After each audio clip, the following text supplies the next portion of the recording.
Hello and welcome to Carnivorist Chats. My name is James, your host. I started this podcast to help other folks share their own healing stories and to interview thought leaders and experts in the carnivore, keto, and low oxalate space. Before we begin, I'd like to give a shout out to Equip Foods and the Carnivore Bar. As an affiliate, you can use the link in the show notes to get a discount on their products when you check out using the code Carnivorist. Thanks in advance for listening, subscribing, and any likes or shares. And now, on with the podcast.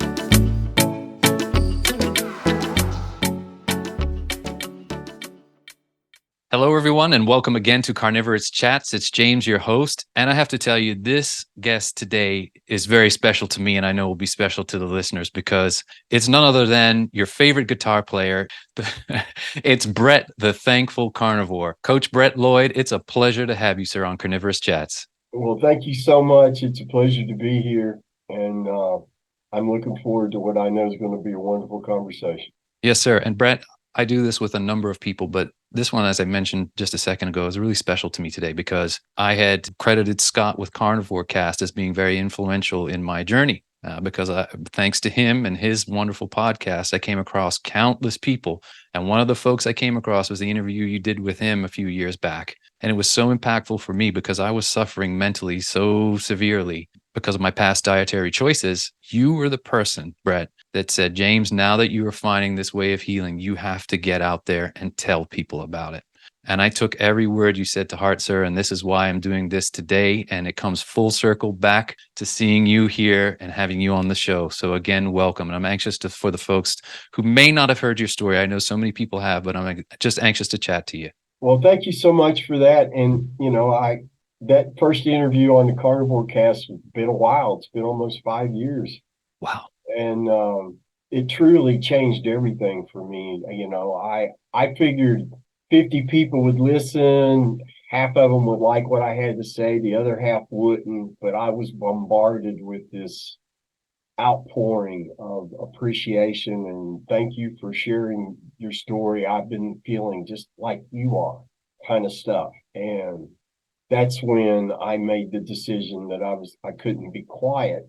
I had to be an advocate for this way of eating because people need to know there's hope out there, that you're not broken. You're not a genetic error. Mom and dad didn't make a mistake. You don't have a character flaw. We were just taught to put things into our mouth we never should have under the false notion that it was healthy. And so it's been my vocation next to music to letting as many people as possible know my story, the stories of others, that you don't have to live in misery. You don't have to be a prisoner to a medication for the rest of your life, taking meds that only just throw a blanket over what's wrong and don't heal anything. They just manage symptoms. And I'm happy to say that I've been free of the disease management system now I'm less than 3 months away from my 5-year carniversary.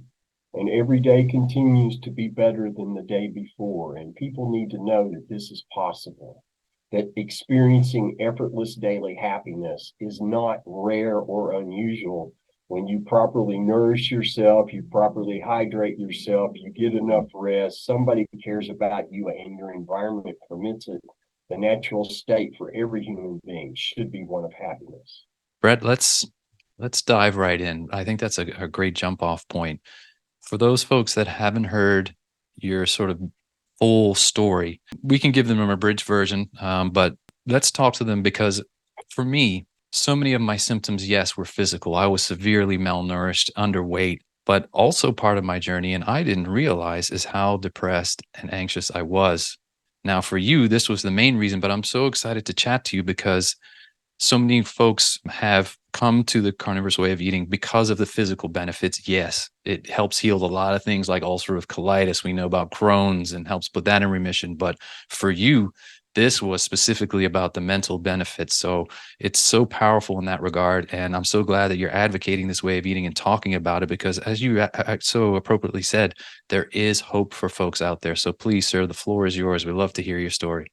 I was born and raised in a lower income, middle-class family. We had, mom and dad had an enormous vegetable garden. We had fresh vegetables year round, had plenty of meat. We were living the textbook standard American diet. We were following the food pyramid. There was every meal there was a chunk of meat. There was some kind of starch, maybe two kinds of starch, some kind of vegetable, maybe two kinds of vegetables, depending on what was in season, etc. And out of the four of us, my dad passed away in 2020 from after 20 plus years of type 2 diabetes. His kidneys finally crapped out on him. My mom suffered a myriad of quote unquote minor autoimmune issues and illnesses throughout the course of her life. My little baby 6 foot tall sister suffered ulcerative colitis, almost killed her. She won't jump on the carnivore train because she's done research. And so she's managing her autoimmune disorder by choice, not because she has to. And I suffered from chronic mental illness for over 43 years of my life, following the standard American diet. It just was horrible for us. And it wasn't like we were sick at the time, although mom had a lot of health issues as I was growing up. And I do believe if I hadn't have been very much committed to playing sports at the time, always basketball, whatever was in season, I was neck deep in it. I think if it hadn't been for that, I would have gotten a lot sicker a lot faster. But as it was, I started experiencing sleep disruptions around the age of 15. I was an angry, depressed person.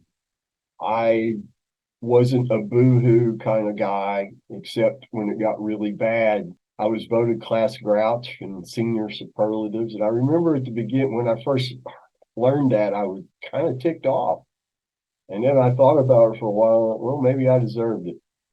And of course, later, as I got older, I recognized, yes, I did deserve it, because I was angry all the time, just all the time, and usually over nothing. Kids joke and tease, and what's the right thing to do when you're being teased? If you don't have something to come back with, just keep your mouth shut. Well, I couldn't do that. I had to express my displeasure, and of course, that just led to more teasing. Got out of high school, went to college for a while, basically majored in girls and beer, and didn't realize, my parents had always told me, because I grew up in an era when mom and dad put a plate of food out in front of you, that's what you were eating. There wasn't, can I have something else?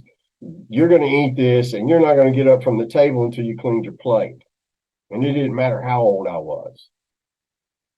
But they always told me, when you get out on your own, you can eat whatever you want. And that sunk into me. I comprehended that. And so when I got out on my own in my early 20s, I ate a lot. I ate fast food garbage.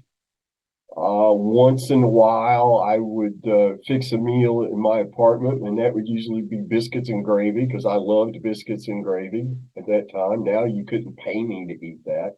I can't even stand to smell it now. Oh, gosh. But of course, I didn't know what I didn't know. I didn't know that these things that I was consuming was contributing to my state of mind, that it was contributing to my deteriorating mood, my deteriorating outlook on life. It didn't explain why I was suddenly a master at self-sabotage. I had a promising career in the mental health field, and I wrecked it, just foolishly wrecked it all, and had no reason to have done so. But that's what depressed, mentally ill people will do. They self-sabotage. I remember doing crazy things I knew I shouldn't have done, just with the idea of thinking, I wonder if I can get out of this one too. Severely disordered thinking. By the time I'm 30, my life has become completely unmanageable. I've gotten married, I've got a young son, and making all kinds of terrible behavioral decisions was not a good husband at all, was not a good person at all, was a bad guy in many ways, a bad guy, and held people in total contempt. I was very adept at using people to satisfy whatever I was after. Uh, just completely 180 degrees from where I'm at now. But my life became unmanageable. I told too many lies and I couldn't keep it all straight in my head anymore after a while. And so October 1st, 1990, I checked myself into River Park Psychiatric Hospital in Huntington, West Virginia, and was first given official diagnosis of major depression. And I spent 16 days there. I needed to spend a lot more, but the insurance would only cover for 16. Yay, insurance. And I came out of that recognizing, okay, I got to make some changes in my life, or this is only going to happen over and over again. And I didn't want to be one of those that, every 6 months or 2 years, they had to make a trip back to the psych ward, because I had worked in the field and I knew that that was a very real possibility, because I'd seen it happen to other people time and time again, especially those suffering from thought disorders. They put me on Prozac, which at that time was stupidly expensive. After I used my samples up, I couldn't afford it. And so from the age of 30 to 35, I was kind of treading water in many ways. I still wasn't the best person I could be, but I wasn't sabotaging myself with quite the same regularity, let's say. I used to run a group home for developmentally disabled MRDD clients who had been institutionalized. That was during the year where they started letting folks out of the institutions. And it was a group home for rehabilitation and whatnot. And I'll never forget, the phone rang when my phone was always ringing it just rang and rang and rang and rang. People that were working at the group home couldn't do 1 + 1 = 2 for love or money. And one day the phone rang and I just had enough of it, and I drove the phone right through. I wasn't even angry. I just didn't want to hear it ring anymore. And I drove it right through the wall. And I'll never forget, I looked down and there's my guitar and my amplifier there. I'm in my music room when I do this, and I'm thinking, I need a career change. So I decided to grow my hair long and play music for a living. And for a time, it was obviously the right move to make, because I am a musician. Music means more to me than just about anything else on planet Earth. And I could channel my anger. I could channel my frustration. I could channel my sadness in a very positive way that other people could feel. You've heard me play, you know what I'm talking about. It's hard to describe. It's best heard than hear me explain it. But I wrecked my first marriage terribly. We should never have gotten married, and I definitely made her wish that we hadn't have gotten married. I was not a good husband. I was a very bad husband. And then I floundered around, and then I had the good luck and good fortune of meeting my wife today, the last wife I'll ever have, God willing. And for a time, we moved in together. We lived together for a year. And that year and the next 3 or 4 following that were beautiful years for the most part. I would still have inexplicable mood changes. She knew I was on Prozac. I went back on Prozac before we got married. Doctor in Newport, Tennessee, that I saw, because I started having terrible panic attacks, just awful panic attacks. And couldn't find a doctor who would believe me. Here I had all this long hair and everything because I'm a musician, that was part of the deal. One doctor made me strip down in front of him to prove that I didn't have track marks on because he was convinced that I was mainlining cocaine. Wow. Yeah, that was the kind of medical support you're always after. Go see somebody for help and they don't believe a word you're saying. That was very inspiring. Um, and so Prozac kind of threw a blanket over things. It didn't heal anything. It didn't fix anything. And now we know that the whole premise of Prozac's a fraud because it's been proven there's no relationship between depression and lower high amounts of serotonin. Dr. Ken Berry God showed bless me him. showed me that study one day, and I was just like, I was torn between wanting to laugh my head off and wanting to go kill everybody who had prescribed Prozac to me because all that money we spent over the years. I took my meds as prescribed for 23 years. That's a lot of money down the drain for no good reason. Um, Finally, after about 5 years, my wife and I started to notice that my mood was starting to get worse. What began was what I call the illness wellness cycle. My periods of wellness used to be significant, and my periods of feeling bad, very small, very short. But that started going the other direction. And my mood would crash and crater without any obvious reason. Um, it would just happen. And it would always take me longer to crawl out of the ditch that I found myself in emotionally, mood wise. And all doctors did was increase my Prozac. And they increased it to where I was at the maximum dose. They had me, the highest dose I think I ever took was 80 milligrams a day. And that led to these horrible headaches. And the doctor's like, well, you can't take that much, so just take 50. And there's nothing else really we can do. Um, Fast forward to 2007, and keeping in mind, my diet is crap. Now, my wife is an awesome cook, but I was still basically eating the same things. You had potatoes with every meal, always had meat, always had a vegetable, and fruit.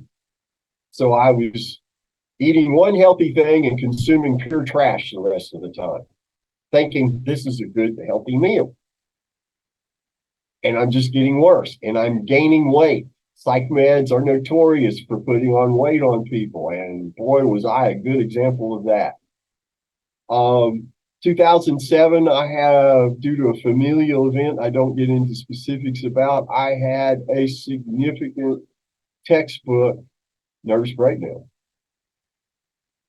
and didn't sleep for over a 2 month period of time. I wasn't sleeping more than an hour or two a night. And when you don't sleep better than that, bad things start to happen. My diagnosis got bumped to major depression with psychotic features. Because when you hear kids playing in the yard and you're the only one home, that's not a good thing. This is when the medicine merry-go-round really took off. They put me on this drug called Remeron, and it's one of those drugs I'll never forget the name of it because for 2 weeks I slept. It was glorious, man. I got caught up on my sleep. My mood was slightly better, but I was sleeping, and I knew that as long as I could sleep, there was hope. Well, that lasted 2 whole weeks, and then I went on another 6 week tear of only sleeping an hour or two a night. I could fall asleep, but I couldn't stay asleep. I'd wake up 1, 2 o'clock in the morning, my mind's just running at 1,000 miles an hour. I couldn't turn it off. That's when they brought out the antipsychotics and started throwing meds at me left and right. I've taken everything from Lamictal, which is actually a seizure medicine that's used off label to treat bipolar disorder and untreatable depression. I was on this drug called Symbiox. That's what finally stopped the free fall, was Symbiox. And Symbiox is a combination of Prozac and a antipsychotic medication that I can never remember the name of because I can't pronounce it. It's one of those that it's a tongue twister. But that stopped my mood from going deeper and deeper and deeper into the darkness. But the side effect of that was I was sleeping 10 to 12 hours a night, and I might have to take 1 or 2 2-hour naps during the day. I had no quality of life. I couldn't work at all. I didn't touch my instrument for a year because for me, music's always about feelings and emotional release and expressing feelings. And I wanted to have feelings like I wanted to have an extra hole in my head at that time. It was just terrifying to me.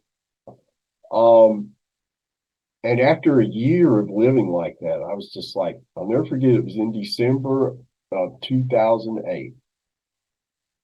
And I'm like, okay, I can't keep this up. This is an existence. This isn't life. This is awful.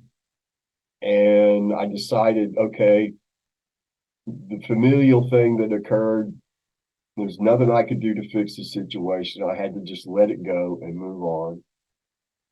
And then I sort of talked myself into feeling better. Told my wife, I'm going to start getting better. But I complained that I'd put on so much weight. I mean, I gained 25 pounds in 2 weeks taking Remeron. 25 pounds in 2 weeks, and that was the only difference, was that medication. I'm only 6 foot tall. By the end of 2008, I was up to like 265. And I told my wife, I said, I'm going to get better, but man, I hate being this heavy. I don't like this at all. And she said, well, you ought to try this Atkins diet. I've read and heard a lot of good things about that. And so me and my sick, twisted way, I looked at the Atkins diet and kind of followed the directions. What I got out of it was, okay, no starches. You can still have cake once in a while. You can have all the meat you want, and you can eat fruit. Well, that meant I had to have grape juice, and I had to have lots of grapes to eat because I loved grapes at the time immensely. And I ate a lot of granola. And I did lose 35 pounds, and my mood did get better.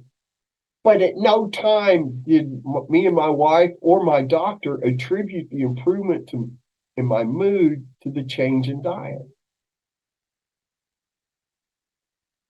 And I got to where a high school buddy of mine read me the riot act about not playing guitar anymore. And he was like, you need to go grab that thing and never let go of it. And I'm really glad they did, because, over the next year, 2009 into 2010, I wrote a couple of faith-based albums. I was able to perform in churches, and I was able to share my faith journey at that time. Life was good. I got to go to my 30-year high school class reunion. We see that my wife and I see those pictures now. We're both way overweight compared to now. I mean, it's ridiculous. And we were thinking, and we will talk about, remember, we thought we were doing so much better then. But I was still on meds. I was still taking Prozac, and by that time I was on Ativan for the anxiety, and I was on this drug it's an antidepressant actually, but it's used off label to help with insomnia, trazodone. And I slept for 8.5 years taking trazodone, but I woke up with a drug hangover every morning because of it. But my quality of life was better. I was able to write music and perform in churches. I couldn't do the full band thing yet because that was having to deal with too many personalities, and I wasn't able to do that very well back then.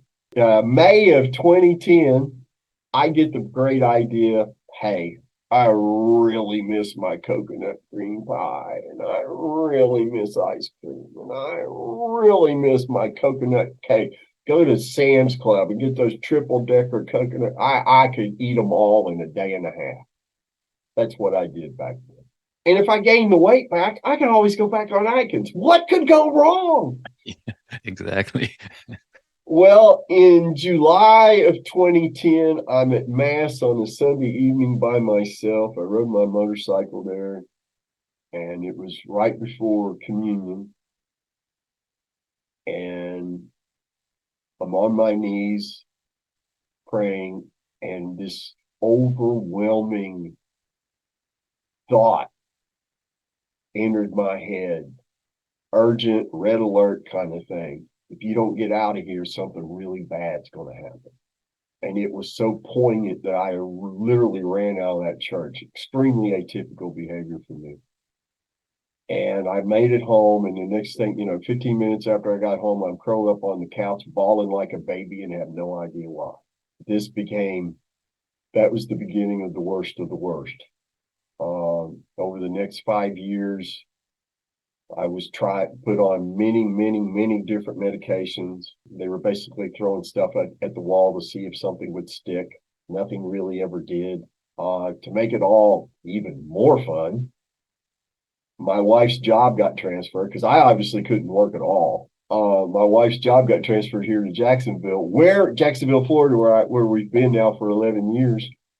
And we knew no one, no family here. I had to go fishing for doctors. That was real fun. I had one doctor's assistant who put me on a thyroid medication without giving me a thyroid test. And the meds she gave me, I took it once and I thought the top of my head was going to blow off. And so I wrote an email to her and complained about it, and she fired me as a patient. I didn't even know that was possible, but I found out. Yeah. I finally found a nurse practitioner who seemed to get me. And she put me on Seroquel. And Seroquel for about 6 to 8 months seemed to be the answer because I did become more stable. I still wasn't even remotely well, but I was stable enough that I wrote a couple albums. Some of the best songs I've ever written in my life were written during that time, but they were all just dark and so sad. And I'm doing all this myself. I'm writing, I'm doing the recording, I'm doing the mixing and the mastering. The performances were fine, but the mixing and the production quality was horrible because I couldn't process how to use the tools. By the end of, to fast forward, to condense this a little bit, January of 2015, I weigh 289 pounds. I'm on 7 different psych meds. The last psychiatrist I'll ever have, not named Georgia Eade or Dr. Chris Palmer, told me I should seriously consider electroshock therapy and/or a long-term hospitalization. And I had seen ECT patients 20, 30 minutes after their treatments. And there was no way I was going to let even if I could have afforded it, because those things at that time were like $50,000 a pop. And I wasn't going to turn myself into an animated corpse. And I had a genuine fear that if I checked myself into a long-term facility, I might never get to come out. That all said, this is where it starts to get better. I had written some blues music that I knew I couldn't sing. And I put a Craigslist ad in, and I found this extraordinarily talented lady. Her name's Kimmy Wade. And unfortunately, we're not associating much anymore together. But because of her, I get to speak to you today. She's watching me fall apart. She sees how miserable and how upset I am all the time. And she finally says to me, "Have you ever thought about medical marijuana?" Now, I'm a musician. I'd been around it all my life, but I had a bad experience with it when I was young. And beer was legal. What do I need that for? It just wasn't my thing. But my wife and I talked about it. We're like, well, what do we have to lose? You've done everything you've been asked to do, and you've only gotten worse. What's going to harm to try this? So we secured 4 grams of flour. My wife found a can of butter recipe, and she made these little quarter-sized cookies. They might have been keto qualified, but they definitely weren't carnivore cookies. And I'll never forget, I was so scared of these things. I broke the first one in half and I ate that half a cookie. And in 15 minutes, I felt like 1,000 suns had lifted off my body. I wasn't high. I just didn't feel like crap for that moment, for the first time in longer than I can remember. And then 45 minutes after eating the half a cookie, the high kicked in. And what I discovered, much to my surprise, because I didn't think this was going to amount to a hill of beans, to be honest. But medical marijuana treated all my symptoms successfully. My mood improved. My anxiety literally vanished. I met my wife at the door when she got off of work that day with a smile on my face for the first time, and Lord knows when. It scared the hell out of her. What's wrong? Nothing's wrong. The cookies work. And she just looked at me real suspiciously, like, are you sure? Yeah. And she got to understand something. My illness was so bad, I couldn't accurately perceive my environment. My wife would say out loud to me, it looks like it's going to be a beautiful day. But my illness would filter that and twist it, and never in my favor, to where what I genuinely heard with my ears was something more along the lines of, yeah, it looks like it's going to be another beautiful day. That's just great. I love my wife. I adore her. And of course, what's my normal response to when I thought that's what that tone of voice, that sarcastic, end of the world kind of sound? I was like, honey, what's wrong? She'd look at me and, what do you mean what's wrong? I just told you it looks like it's going to be a beautiful day. And I still wouldn't hear what she was really saying. I couldn't. The illness was transferring to me was not her mood and tone. It was my mood and tone. And she would talk to me like I was a sane person. So you can imagine the conflict. I mean, I tell people all the time, if anybody's earned a place in heaven, it's her for sticking with me through that, because I was very, very hard to live with for 20 years. And, I haven't forgotten. I had many days where the anxiety would be so bad that I'd lay in the bed holding onto a pillow, literally crushing it up against my chest to the point to where it was painful, thinking if I just had a heart attack, this would all be over. Thought that many, many times. Anyway, cannabis, that became part of my daily routine, was a cookie. I went to a full cookie because the high was more fun. And I started watching YouTube videos and my quality of life improved. Now, nothing was healed. Nothing was repaired. I was just better. I had a slightly better quality of life using the cannabis cookies.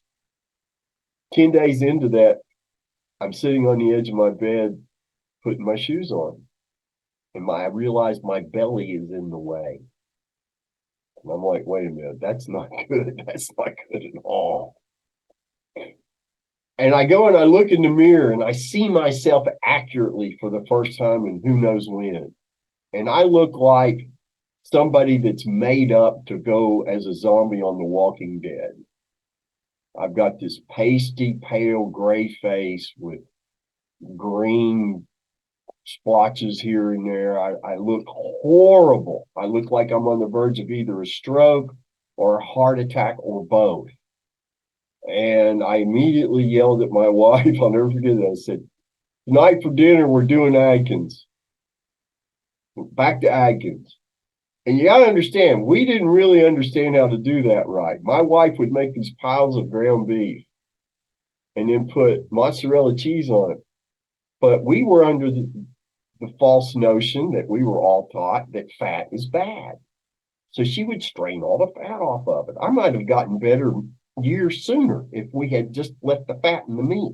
But nonetheless, I also started walking the dog half a block here, a block there, because I knew I was at great risk of injury. I had a lot of physical problems. My left hip was hurting all the time because I was so overweight. I had a shoulder. I couldn't raise my arm up past this. I was physically in a bad place. And I knew I had to be careful because if I injured myself, that could really, really set me back. But after a period of time, a block here, a block there, and next thing I know, I'm walking 4 blocks, and I'm starting to wonder, well, how far am I actually walking? So I get a GPS program, and then I figure out how far it is from my front door to a half a mile away, so I could know how far to walk to get a mile in, and things like that. And over the next 3 years, using medical marijuana and the Atkins diet, I walked off 94 pounds. At the end of 2015, I was off the antidepressants and antipsychotic meds entirely. At the end of 2016, I was off the benzodiazepines entirely. And at the end of 2017, I took my last dose of trazodone. And with the exception of a couple of runs of antibiotics for upper respiratory infections that I've had since then, I haven't had any pharmaceutical meds at all. And I will not ever take them again unless I'm severely injured and it's something I need for pain. I'll never forget 2015 also, I had to get some blood work done because I needed to have my meds re-upped. And they sent me to get lab work. And I'll never forget my triglycerides were over 300. I was almost pre-diabetic, if not fully there. I remember the doctor saying, I'm going to put you on a statin. You need to take this and you need to start. And I'm like, and I just instinctively knew I was not going to take a statin. My intuition was like, no, you're not. And I told him, I said, let's wait 6 months. And he said, 90%. I said, I'll make some diet changes and start exercising. And he said, 90% of the people with your numbers can't make a change with diet and exercise. Let me assure you of one thing, and this is kind of an aside. That doctor's still right down the street, just a block away from where we live. And I'm going to save up the coins after my 5-year carniversary and go down there and hopefully be able to make a video of it all and explain to him that I was the 10%. And here's how I did it. And shame on you for prescribing and wanting me to take poison. I still wasn't well, though. My quality of life was a lot better. I felt a lot better. But I was still crazier than the bed bug and the bonfire, man. I was not right. I was barely socially acceptable. Barely. My wife could take me someplace and not have to worry that I was going to say something horribly inappropriate like I would before. In May of 2018, this same Kimmy Wade messages me on Facebook. She says, oh my gosh, you've got to go watch every one of these videos by this guy named Jordan Peterson. You're going to love it. And of course, at that time, when you started first searching for Jordan Peterson videos, you found what I call the Jordan Peterson Destroys collection, where he would render these journalists speechless, just with common sense and logic. He made this one woman, this Newman woman, she was unable to talk for like 10 seconds on the air because he crushed her with reality in a beautiful, beautiful way. Anyway, so that became part of my 420 regimen. Eat a cookie and watch Jordan Peterson videos. In June of 2018, I saw this 30-minute cutout. Get emotional about this. And he describes in a way that I could understand how his daughter figured out if she only ate beef, salt, and water, all of her arthritis symptoms went away and all of her depression symptoms went away. And then he blew my mind also because he confessed to having his own issues with mental illness. I just thought the man was tired because he was writing all the time. I didn't know that he suffered as well, which makes him that much more impressive to me because how do you create and write the books that he's written when you're Captain Cuckoo? I just don't get it. But he did it. But he said to me, this works. He wasn't like, I'm not a dietary expert. I'm not, don't say I'm doing this because Jordan Peterson told me to. But if it's anybody but Jordan Peterson, man, I'm changing the channel. Because just eating meat, that's nuts. That's crazy. And I'll never forget, my wife comes home from work and I'm like, I don't care that dinner's going to be late. You got to sit down here with me and watch this. Because I need to make sure I'm really hearing what I'm hearing. And she watched it with me. I said, now, see, he really saying what I'm hearing? I'm hearing him say, if I do this, then I might not be crazy anymore. And she said, well, that's basically it in a nutshell. So I started searching a little more. And the next person I find is Dr. Sean Baker on Joe Rogan. And I probably watched the dietary part of that 50 times because now I'm thinking there's got to be a flaw in the logic. How come I've seen all these psychiatrists, all these doctors over these years, and not a damn one of them ever said, hey, just change your diet, you'll be fine. And he explained how he had observed with his own eyes and helped people eliminate arthritis, IBS, mental illness, depression, anxiety with the carnivore diet. And then I saw Amber O'Hearn gave a talk, Keto Fest 2017. I love Amber to death. Haven't got to meet her yet. She's got a big hug coming from me one day. And she explained how we as a species literally came down out of the trees because we started eating meat. And that we grew these energy demanding brains in our skeletal structure because we were eating meat. And I looked at my wife and I said, I have to start this. I can't not try this. And if I fail, no, it won't be because I didn't try it. July 16th, 2018, that was day one. Today is my 1737th day of only eating meat and drinking water. 0 cheat days. 10 days into it, I woke up without joint pain for the first time as an adult. Now, I'd never been diagnosed with arthritis, but, I was the kind of lead guitar player who would go out and jump up on tables to play solos. And sometimes the tables were cooperative and sometimes they weren't. And when they weren't, you protected your instrument, you kept on playing. And if you walked around looking like a question mark for a couple of days, hey, that was rock and roll, man.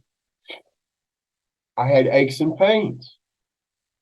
Well, I had the habit of taking a long walk every morning, and I'm skipping down the sidewalk like a little boy, like a 9-year-old giggling, because it doesn't hurt and it feels good. Then on the 24th day, I'm taking my walk, and I'd been real paranoid. I didn't want to start thinking I was better before I was. That was a big fear of mine because we can placebo ourselves into all sorts of messes. But I'm walking along, man, and it's just like somebody flipped a switch inside me. And all that rage, and all that darkness, and all that anger, and all that frustration, and all that shadowy crap that kept me from being the person I wanted to be, it all just disappeared. Just went away. And it was replaced by a waterfall of joy that has never left me. Never left me. Even when my dad passed away, that was a good day because we weren't suffering watching him suffer anymore, and he wasn't suffering anymore. And that's why I do these talks, is because people need to know you're not broken. It's not your character that's the problem. You were taught to eat things you should never have eaten, and you kept at it for enough years to where your body started to deteriorate in all sorts of ways that at the time I couldn't figure it out. I understand it now. My brain was on fire, literally, because my gut was inflamed. When our gut's inflamed, our brain pays the penalty.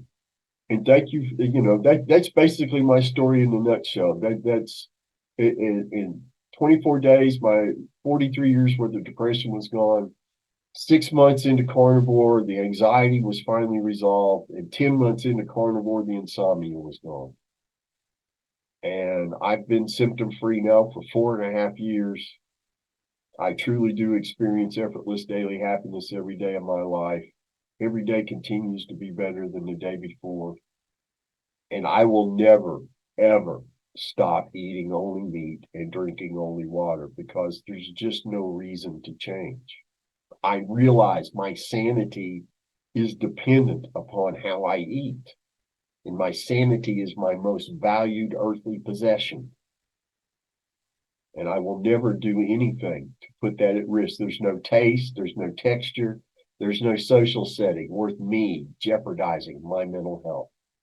I must have listened to your story. Again, even just prepping to talk to you today, I went back to some old ones to revisit your story and Ivor Cummins interview that you did, Carnivore Cast, and I shed a tear every time you shed a tear. Number one, because I'm an emotional guy and I don't mind telling you, but also for those of us that have suffered because of our dietary choices. This thing called hope is such a powerful thing because you talked about that doctor who basically said, you're going to be on these medications for the rest of your life. There's no hope in that statement. There's none. But what you did for me is you gave me hope, my friend. People need to understand this, that you can affect your mental and physical health just through the simple choices of what you put in your mouth. Brett and I are living proof of that. Now, is the journey going to be easy? Is it going to be as quick for you as it was for Brett? And for me, for the most part, I'm still ongoing. I'm not a picture perfect guy. I have my flaws, but I'm sticking to it. Like Brett said, eat meat, drink water. But you have some very simple directions that you learned from the elders in this way of eating. I'm talking people that did it for 10 years. So I would like you to tell the folks now what those rules are. Number one, only eat when you're hungry. There's no more eating by the clock. The most important meal of your day is always the next time you get hungry. When you're hungry, only eat meat until you're completely satiated. You want to be Thanksgiving full at the end of every meal. Number three, only eat the meat that you crave, that satisfies you, that you can afford. Number four, under no circumstance do we ever put any kind of a sweet taste, natural or artificial, into our mouth. And the point five is be patient, trust the process, and trust your body. I followed those directions for every meal every day for 1,737 days and counting because it works. I'll segue that into my last, what I mentioned earlier is what do you find? I mean, you must have some unbelievable coaching stories. Because of the reasons that brought me to the carnivore way of eating, it's not surprising that most of my clients are suffering from horrible mental illness. A lot of folks come to me, and I know I'm only going to see them once because they don't have the energy and they're so over medicated that they can't process what I'm trying to tell them. Those are the sad moments because I know I'll only see this person once. I'll know as soon as I see their face. I'll only see them because I can. One of the gifts, if you want to call it that, because there's no off switch, is that I can see mental illness in people's faces very clearly with terrifying accuracy. And that's one of the reasons I don't go to this grocery store with my wife anymore because there's just too many horror stories around. I can't, it's hard for me to see that and not say something. I have had a lot of people. I've had clients that had most of their intestines removed and they got the colostomy bag and all that kind of stuff. And they're trying to alleviate their depression. And I've helped them become successful at it. To see people come in with no hope in their eyes whatsoever. And then at the end of the first session, you can see they get it. They see a light now at the end of the tunnel that they've been traversing in most of their life. And then to get to watch them gradually. I saw this more in the mental health meetings when I was leading those than I did with my coaching, although I did have a lot of coaching clients and I got to watch do the same thing. But with the mental health meetings, I would see people more often than I would in a coaching environment, where you might see somebody once every 10 to 20 days, maybe once a week, once in a while. But I was doing 2 and 3 mental health meetings a week, so I might see the same people 2 and 3 times in a week. And you could see the change, the improvement in their affect, and watch their energy levels come up, and watch them go from being somebody who was sullen and angry to having a smile on their face once in a while. And I could tell by the way they talked, whether they were feeling better. It's priceless. I mean, you can't put a dollar value on being able to see that happen. It's really been incredible. I people with bipolar disorder, multiple sclerosis, anxiety seems to be the hardest one to get people to shake. It also seems to take longer to eliminate with the carnivore way of eating, and I don't know why that is. People suffering from anxiety, of course, always have depression close by as well, but the anxiety seems to be, even in my situation, it took 6 months to eliminate that. It's always about, is someone willing to stop listening to their illness long enough to listen to their coach? And then are they going to be brave enough to stick with it? Because you're right, the way of eating has been stigmatized. Mental illness is a bad enough stigma, but then when you attach the carnivore diet to it, well, you're super crazy. But it's, I don't hold anything back. I share, I've been where you're at. I've been where you personally are at. I haven't forgotten any of it, much as I would like to forget most of it. There were a few years there where I was on so many drugs that they're a little blurry, but I remember the gist of things. I was nuts. I behaved like I was nuts, and I was angry all the time. And I didn't keep my rage to myself, unfortunately. Like I explained with the anxiety and hold on to the pillow. I mean, I've been there more times than I could count. So it gives me, I have great empathy for people who come to me with suffering that way. And I let them know I'll do everything in my power to help you succeed at this, because you deserve to experience exactly what I do. You don't deserve any one molecule less than that. And it's possible for people to achieve that level of health. I don't have your willpower. Well, I wish to goodness that I had the amount of willpower that people seem to think I do. I'm a guitar player. I'm not somebody who studied philosophy and developed all these personal skill sets of will and emotional strength and all of that kind of stuff. That's not who I am. I'm just flesh and bone like everybody else. But I didn't want to be crazy badly enough to where I would have done anything to get rid of it. I was never afraid or worried when I started carnivore. It was interesting. I had a lot of people who watched me become this gigantic, obese human monster who never said a word. The minute I announce I'm on the carnivore diet, well, that's dangerous. And then, I lost over 100 pounds, and people are like, you're going to gain all that weight back. Being in ketosis all the time is dangerous. That was the other good one. I was never the least, I knew that was all a lie, because of the people who I believe have impeccable integrity told me that was not something to be concerned about. And they were right, 100% correct. Everything that I was promised would happen did. There was no deviation. Everything that I was told would happen occurred. There was nothing to be afraid of. And I think that's the biggest thing. Depression and anxiety are notorious liars, but fear is also a lie. That's why it's used as a weapon against us by governments, etc.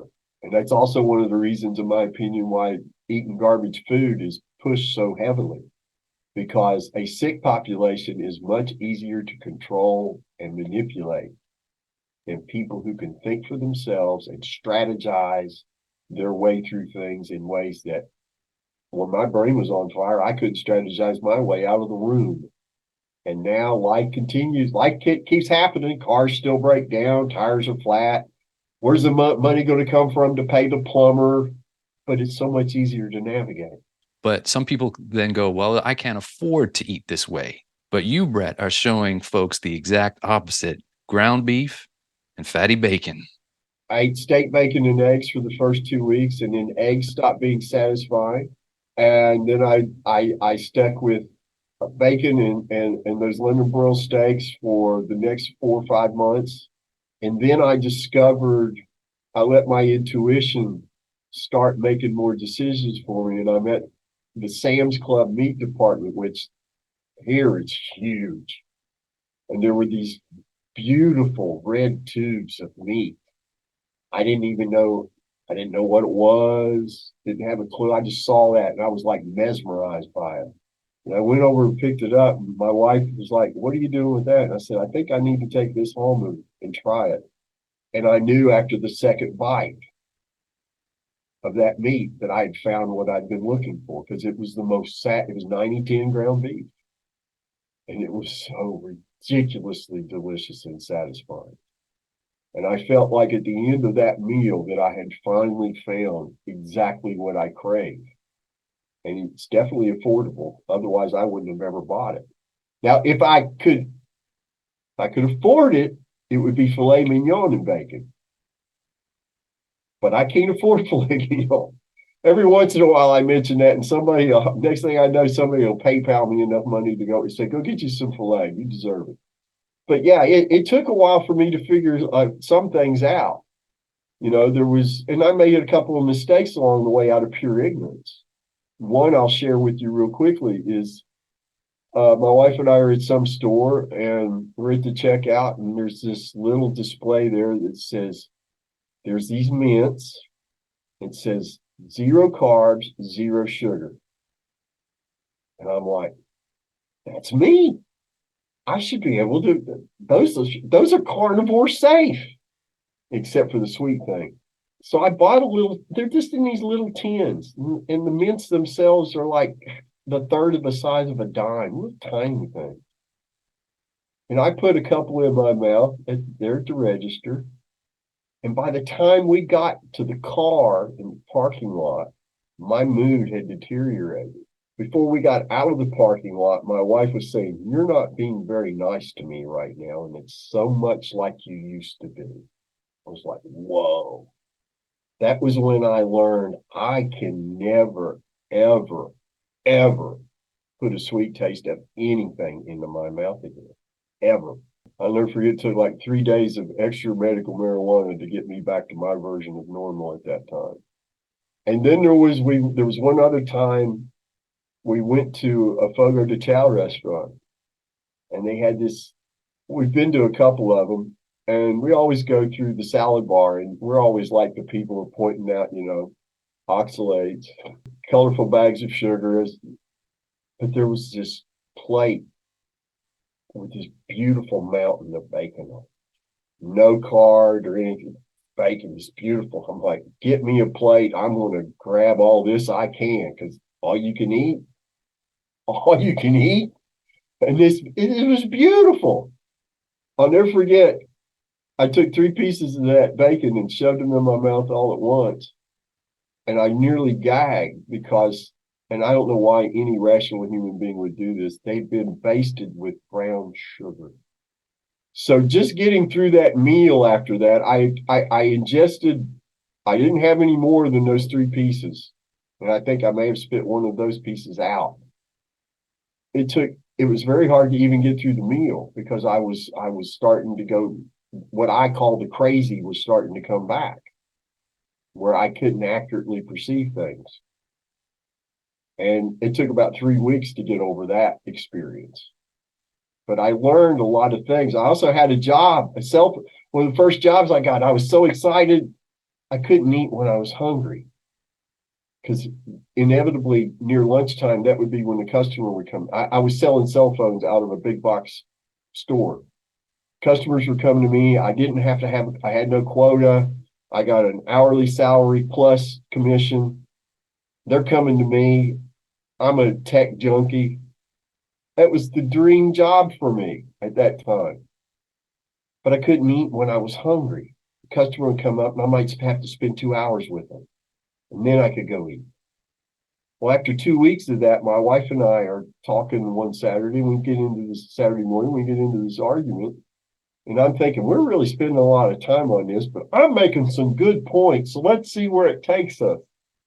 And she throws up her hands at one point and says, this is just like it used to be. You're not making any sense whatsoever. And I was like, whoa, well, we need to figure this out. And what I was able to conclude, meat is not just my fuel, it's my medicine. If I'm late taking my medicine, bad things start to happen to me.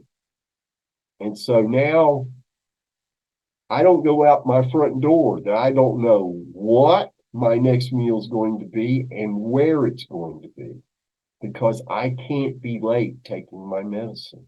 Whenever my body says, feed me, I need to listen and feed it immediately, because it's just not worth the risk. You know what I've noticed, Brett, and it goes back to, again, the simple rules. Folks are constantly, as humans, we constantly try to confuse things and make them harder than they really are.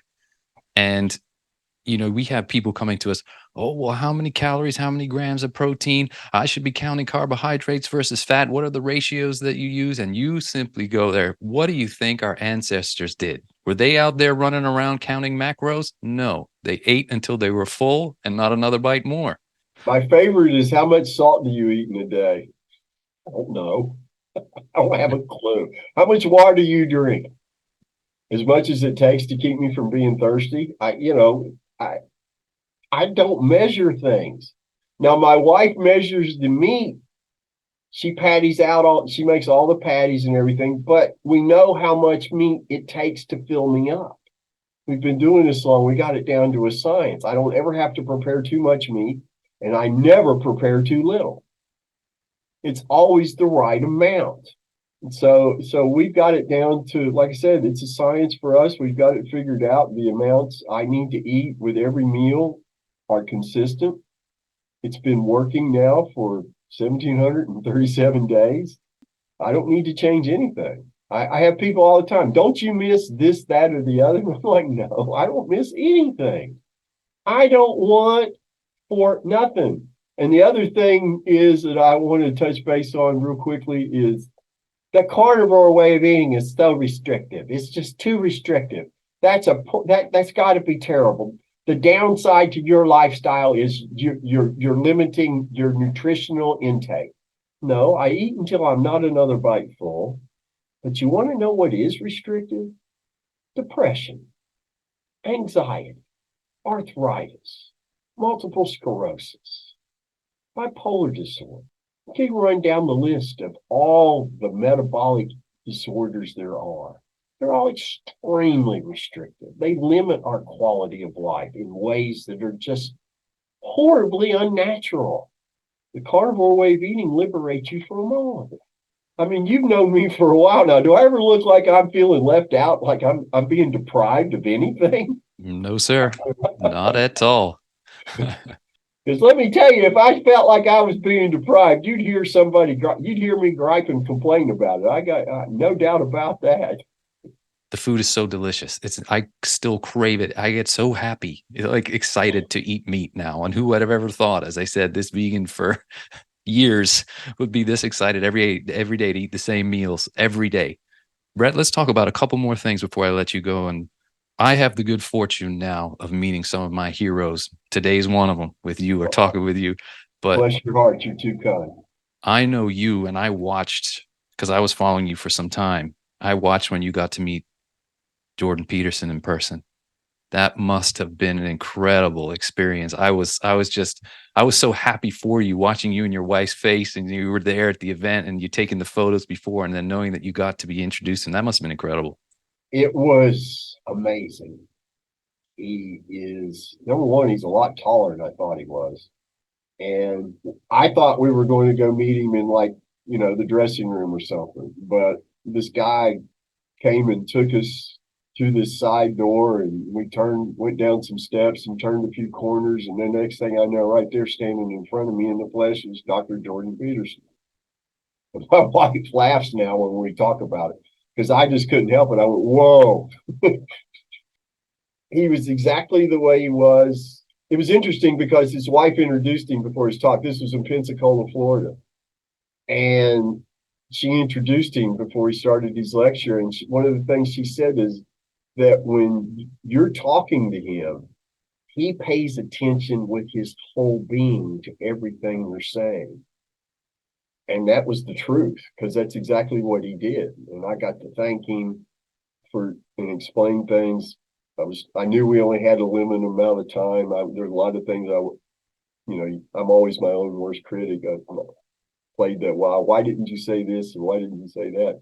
But he got the gist of it, and he was so glad that I was better and that my wife was better. My wife healed herself of osteoarthritis in her shoulders and her hands, eating meat and drinking water. And because of the carnivore way of eating, we live a quality of life now together as a married couple that's just a damn near a fairy tale. But meeting him was special. I'll never forget it. It was very important to me. Like 5 minutes after my depression symptoms left me, I knew I had to thank these people. And so that was very important. Because of those people, I get to do this. I get to play music again. I get to perform at a level I never thought I could again. If you'd have told me 5, 6 years ago that I would be performing and playing live music again, not only that, playing at a much higher level than I was at the time when I was originally playing in bands and stuff, I would have wanted to know what you're smoking and do you have any left? Because that just seemed like an impossibility to me. Now when I perform, it's pure joy from the first note of the first song to the last note of the last song. It's the greatest thing I can do. There are times I get so happy while I'm playing, I have to fight really hard to keep my emotions under control, because who in a club situation wants to see somebody crying while they're playing a solo, Yeah, but seeing Dr. Peterson was that was a beautiful experience. And big thanks to Michaela Fuller now, because she set that up. There's a long involved story that we don't have time for to go into, but she basically made it certain that we would get to spend time with her dad for at least I think we got to spend 7 minutes with him, just us in private. No lookers on, no crowds, no lines of people waiting. It was a wonderful experience that I will never forget.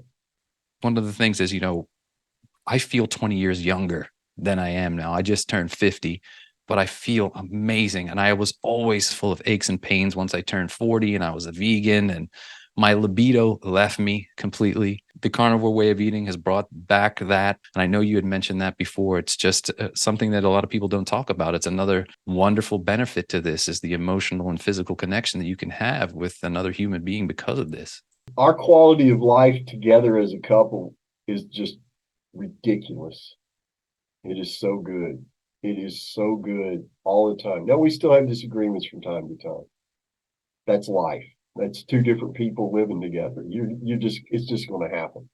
We enjoy each other just immensely. We can have a good time doing nothing together. It's just a wonderful gift. And I can't imagine life without it now. I really can't. Our creator blessed us with this wonderful knowledge about the carnivore diet. And I offer a prayer of thanks every night for that. I offer a prayer of thanks for teaching me about meat and water, cannabis, grounding. These are things that, 5, 6 years ago, if you told me I would be advocating or using in any way, shape, or form, I would, again, what are you smoking and do you have any left?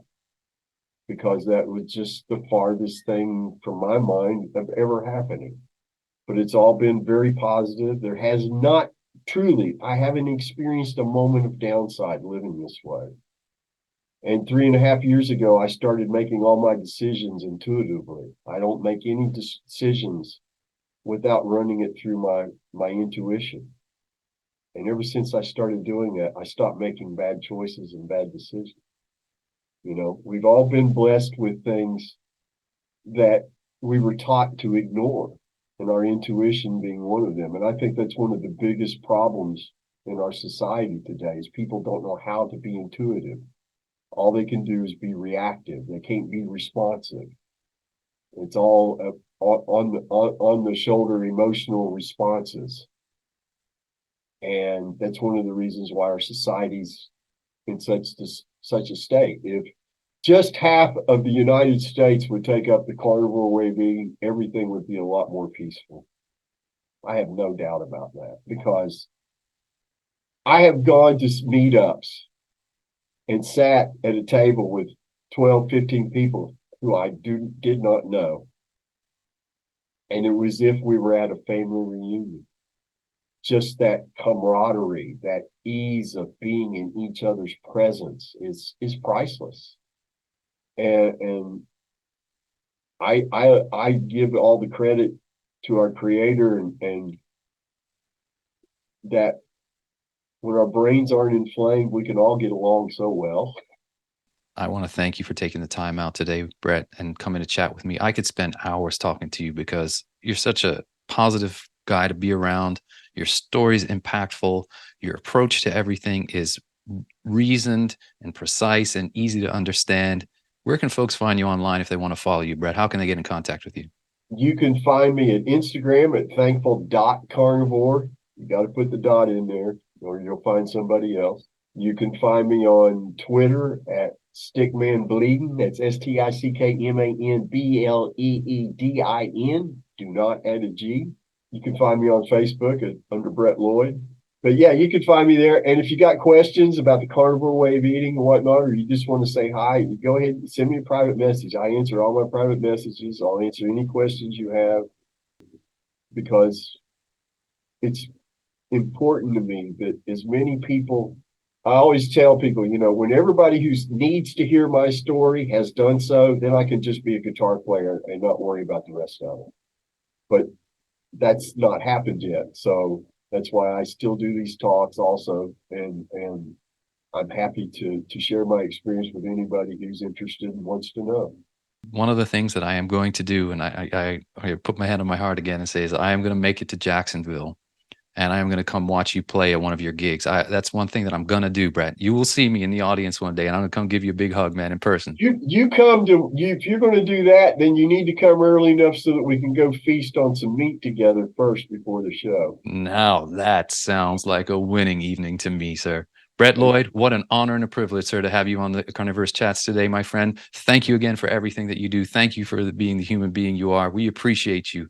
I want you to have a wonderful rest of the day. Thank you so much. It's been a pleasure, and right back at you, my friend.